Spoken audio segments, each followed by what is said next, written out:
Beasiswa yang aku sekarang dapetin itu yaitu beasiswa Bank Indonesia. Itu aku sudah daftar 3 kali dan 2 kalinya gagal. Jadi di pendaftaran ketigaku baru aku berhasil, teman-teman. Jadi jadi memang semua tuh butuh proses ya. Iya, Semua tuh benar-benar. butuh yang namanya tekad. Itu kalau kalian nggak punya manner dan meter yang baik dalam suatu perlombaan atau suatu kegiatan, itu pasti kalian akan nggak bisa growth sebagai human atau sebagai people atau person.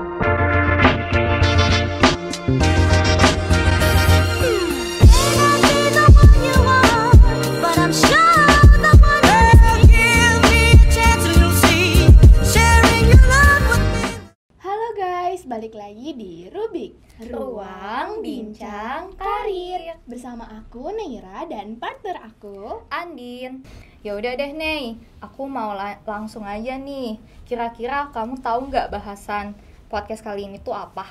Nah, sobat Rubik yang ada di rumah, kalian pasti udah kepo banget gak sih sama bahasan Rubik selanjutnya? Jadi bahasan kita kali ini mengenai how to grow amazingly. Dan kita di sini hadir bersama Kak Indra. Halo Sobat Rubik semuanya. Halo, Kak. Halo Andin, halo Nera. Gimana kabar kalian? Alhamdulillah baik, Kak. Gimana kabar kakak? Sangat baik. Alhamdulillah banget ya, Kak. Yes. Boleh Kak diperkenalkan kakak ini siapa sih, Kak? Oke, halo Sobat Rubik yang ada di rumah. Perkenalkan, nama aku I Gusti Agung Putra Indra Arya Dinata. Aku biasa dipanggil Indra Arya. Aku dari jurusan S1 MBTI Angkatan 2020. Wah, sobat-sobat Rubik, boleh dong disambut Kak Indra. Halo semuanya. Oke Kak, kita masuk bahasan ya. Yes. Tapi sebelum itu, aku mau nanya nih ke kakak. Kak, kenapa sih milih jurusan MBTI? Oke. Ini unik nih teman-teman. Jadi aku waktu itu masuk MBTI itu karena aku ngeliat ternyata di jurusan ini itu cuma ada 2 di dunia.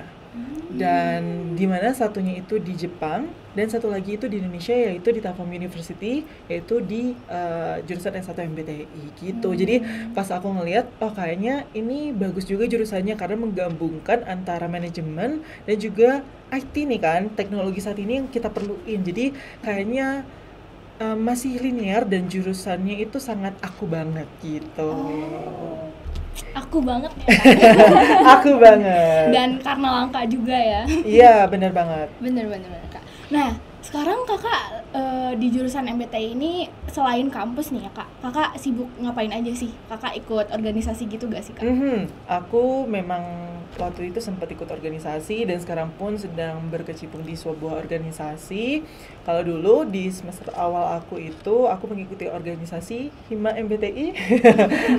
Teman-teman aku dari divisi Public Relation juga kemarin di Hima MBTI. Kemudian sekarang aku itu juga sedang menjadi direktur SDM di Marketing Crew Telkom University gitu. Yes. Sangat produktif ya Kak. Yes. Oh iya Kak, dari yang tadi kakak sebutin di organisasi, pastinya nggak sih kakak tuh punya pengalaman yang seru nggak? Oke. Punya dong pastinya, apalagi di public relation kemarin memang itu sangat aku banget, lagi-lagi aku banget ya. Dimana aku ngerasa banyak banget pengalaman serunya, banyak banget pengalaman yang dimana aku bisa implementing lagi di kemudian harinya. Jadi itu experience-nya sangat berharga banget buat aku dan menjadi bekal aku sampai saat ini. Kemudian juga kalau yang di marketing crew, karena aku juga sekarang berhubungan dengan people atau orang-orang nih, SDM, jadi aku juga sangat punya pengalaman yang berharga juga ya, karena aku tahu nih gimana caranya solve the problem, gimana caranya sih nanggepin orang-orang itu kalau misalnya ada masalah kayak gitu sih. Selain organisasi nih, kakak ada ikut lomba gitu gak? Soalnya aku sempet lihat kakak di IG Ditmawa. Oke. Yes, bener banget. Jadi aku memang selain kuliah, organisasi, aku juga mencoba gitu untuk mengikuti berbagai perlombaan yang tentunya linear ya sama jurusan kita, dimana itu jurusan MBTI, manajemen bisnis. Pastinya aku ikut-ikut lombanya yang berhubungan dengan bisnis. Yes, seperti bisnis plan kemarin aku ikut, kemudian kemudian ada business model canvas, marketing plan karena aku sekarang di ranah marketing. Jadi memang aku lagi mendalami lomba-lomba dalam hal marketing gitu. Jadi ya lumayan banyak, dan kemarin itu aku juga baru ikut mewakili nih jurusan dan juga fakultas juga, itu sebagai mahasiswa berprestasi nih, salah satu anggota calon mahasiswa berprestasi Telkom University waktu itu, dan mewakili Fakultas Ekonomi dan Bisnis gitu. Wah, hebat banget ya. Oh ya Kak, dari lomba-lomba yang Kakak tadi sebutin tuh pastinya ada nggak sih pengalaman-pengalaman suka maupun duka dalam menjalani lomba-lomba itu? Pastinya ada. Dimana kalau kalian tahu, mungkin yang kalian lihat ya yang di sosial media itu kan wah menang terus, tapi malahan itu lebih banyak kalahnya teman-teman. Di situ pengalaman-pengalaman berharganya, sukanya, sedihnya di situ. Gimana aku menemukan tim yang baik, bagaimana sih caranya menemukan formula yang baik nih untuk memenangkan suatu perlombaan. Jadi memang itu salah satu suka dan duka selama aku mengikuti lomba gitu. Oh ya, terus Kak, aku juga kepo nih. Kakak sempat apply beasiswa gitu nggak sih Kak? Yes. Oh ya, ini ya tentu karena menurut aku itu juga membantu kita ya sebagai mahasiswa juga untuk meringankan beban orang tua. Jangan gitu ya jadi beban orang tua kan gitu. Nah, jadinya aku mencoba untuk apply beasiswa, dan fun fact-nya ini juga salah satu hal yang menurut aku juga di sini dalam apply beasiswa ini aku tidak pantang menyerah teman-teman, karena beasiswa yang aku sekarang dapetin itu yaitu beasiswa Bank Indonesia. Itu aku sudah daftar 3 kali dan 2 kalinya gagal.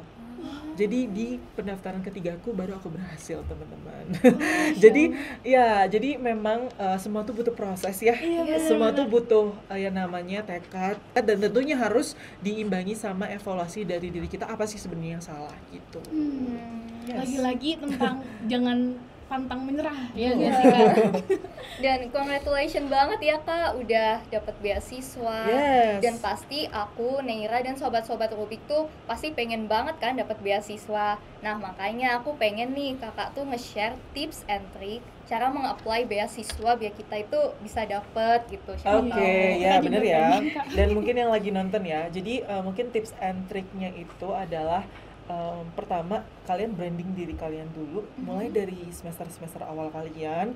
Kegiatan organisasi itu penting, ikuti kegiatan organisasi terlebih dahulu, aktifin diri kalian di sana, punya impact atau value setelah kalian ikut organisasi.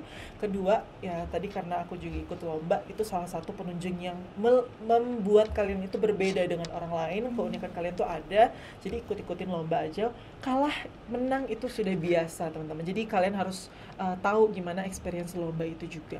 Dan barulah kalian itu mempersiapkan dokumen-dokumen yang diperlukan sebenarnya, mulai dari CV-nya juga harus yang prepare dan sesuai dengan ketentuan beasiswa yang kalian apply atau daftarkan gitu.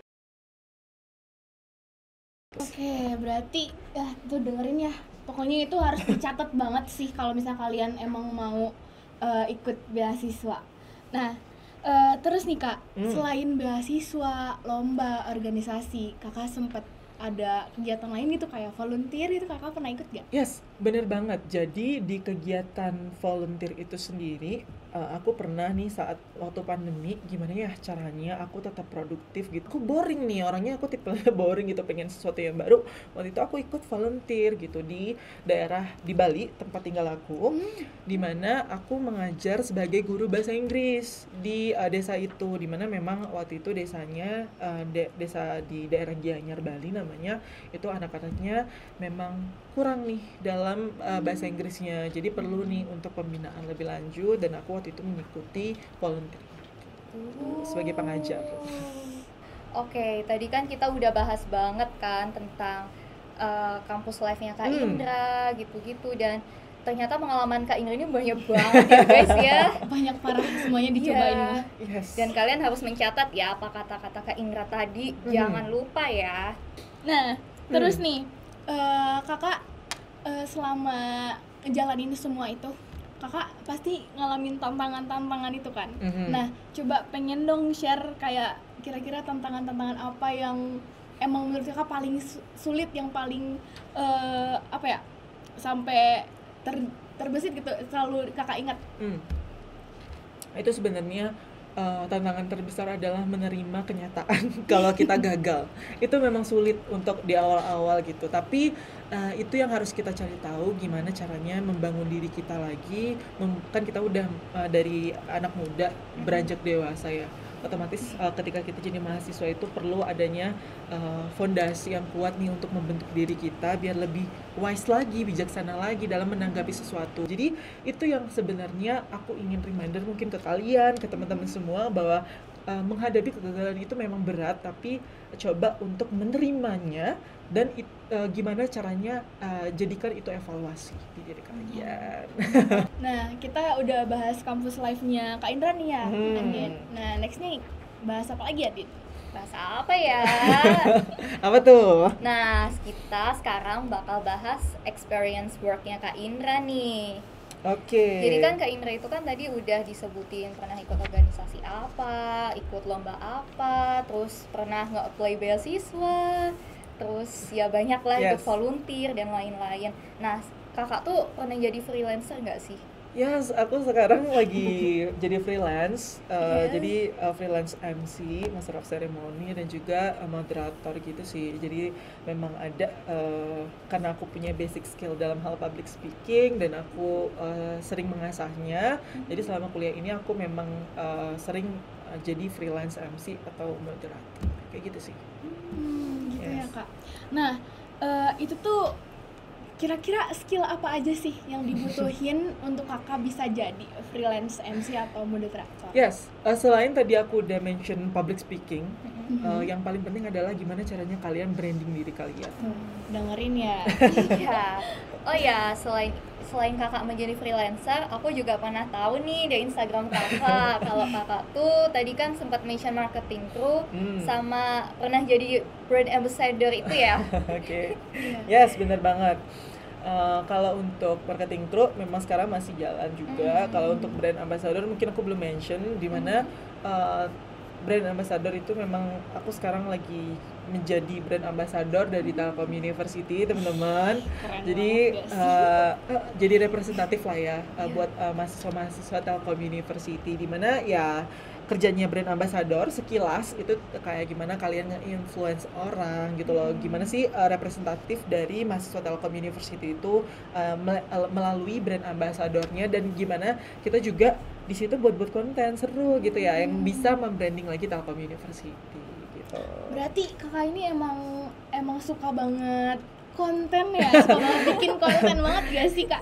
Ya sebenarnya itu salah satu bentuk branding sih. Kalau kita nggak buat hal kayak gitu, jadi kayak brandingnya nanti susah gitu. Takutnya kan kayak orang malah kurang percaya sama kitanya gitu sih. Nah terus nih Kak, kan kalau tadi brand ambassador Telkom, terus marketing crew kan itu kan di dalam kampus ya. Kalau internship gitu pernah nggak sih Kak, kayak di luar gitu?